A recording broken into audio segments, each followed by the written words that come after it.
What is going on, everybody? My name is Pete, and you guys are watching Paid to Drive and Pay to Drive vlogs. Hope you guys are doing fantastic out there. If you drive for apps like GrubHub, DoorDash, Uber Eats, or any of the others, you, my friends, are in the right place to stay up to date with what's going on in the gig economy. So get started right now for free. Hit that red subscribe button down below. Turn on all notifications so you're always notified whenever I post something new. And if you wouldn't mind, hit that like button down below. Just lets YouTube know I'm doing a good job. In fact, leave a comment right now saying liked, just so I know you did it. And let's jump into it. All right, drivers and dashers out there, we got another one for you coming from Michael once again. And he goes, "Hi Pete, it's Mike. And as always, you can use my name. I was working on DoorDash the other day and I got an order for edible arrangements for $17 for 6 miles. So great money." And let me just pause for a second. I had no idea that edible arrangements is now on DoorDash, because anytime I've ever used edible arrangements as the customer or the person receiving edible arrangements, it was always through them directly. So this is interesting to know that. So he says, "I get to the house and it says it's a hand it to me. So I look at the additional notes and it says leave it at my door. I proceeded to call the customer, stating I had to hand it to them due to the fact it's how the order was put in. Unfortunately, the number connected me to Edible Arrangements, who also told me to leave it at their door. But knowing the history of fraud, I called customer service and spent 30 minutes on the phone rectifying the situation. Why don't customers put orders in correctly? Or do you think this could be an issue of attempting fraud? Thank you and keep up the good work." So, Mike, honestly, it really could be either one, because the fraud has gotten so bad lately that I wouldn't put it past anybody that that's what they're doing. Okay, it really has gotten to that point where customers are taking advantage so much, it's totally possible. But the fact that it had both, like leave it at the door and hand it to me at the same time, because in the DoorDash app, by default, I think it still stays on the customer end as leave it at the door. So sometimes it can have both options on there if they leave a note or whatever. So it contradicts itself. So what I want to know is, did you just end up leaving it at the door? Because I feel like you left us on a cliffhanger here, because you said, unfortunately, the number connected me to Edible Arrangements, who also told me to leave it at their door, but knowing the history of fraud, I called the customer. I don't know why I keep saying called customer service and spent 30 minutes on the phone rectifying the situation. During that 30 minutes on the phone, were you actually able to get in contact with the customer? That's what I want to know. And what did you end up doing?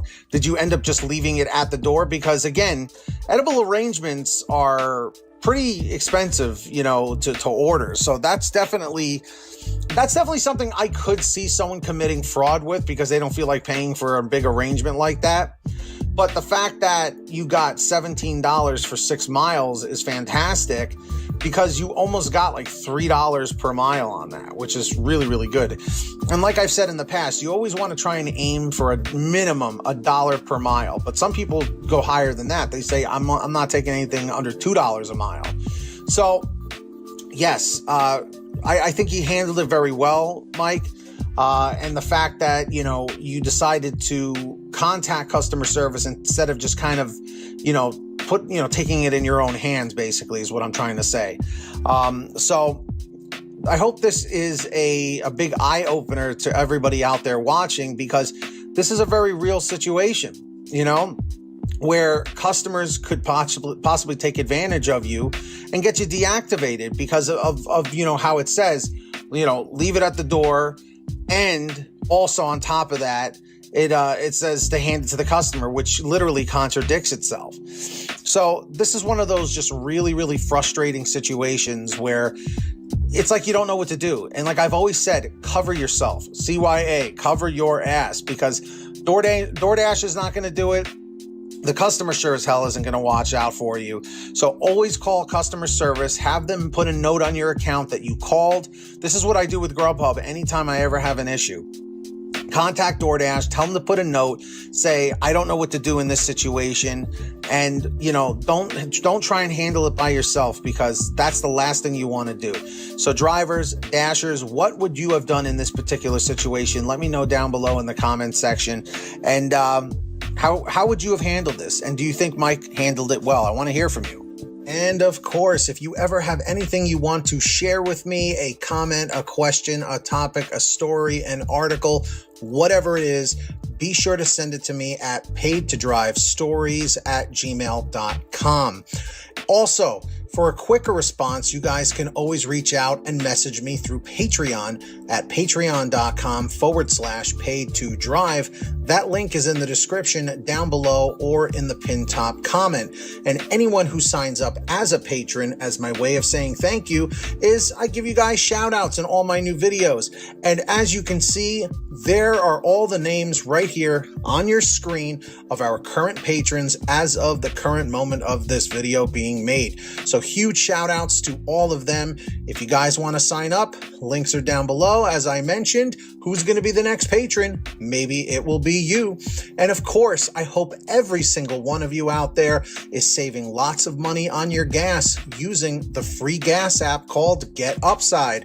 The link is in the description down below. Just scroll down this page and click on the link that says Get the Free Gas App. It's very simple to use. It'll tell you how to install it on whatever kind of phone, tablet, or device that you have.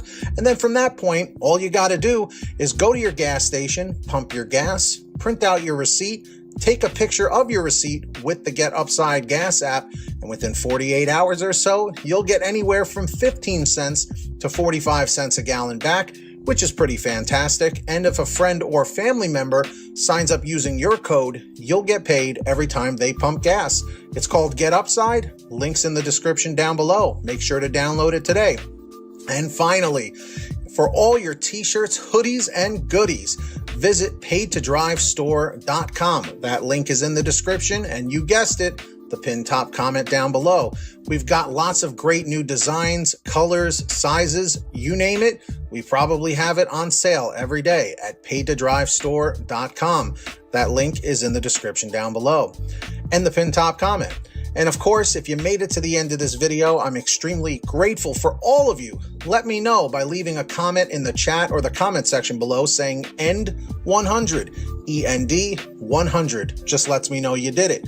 Don't forget to hit that red subscribe button down below and turn on all notifications so you're always notified whenever I post something new. And if you wouldn't mind it, hit that like button down below. Just lets me know you enjoyed the video, and it lets YouTube know that I'm doing a good job. In fact, leave a comment right now saying liked, L-I-K-E-D, just so I know you did it. And until next time, get that money, get that honey. Keep hustling and keep bustling, and we'll see you next time right here on Paid to Drive and Paid to Drive Vlogs. And as always, drive safe, be well, and we'll see you on the next one. Peace.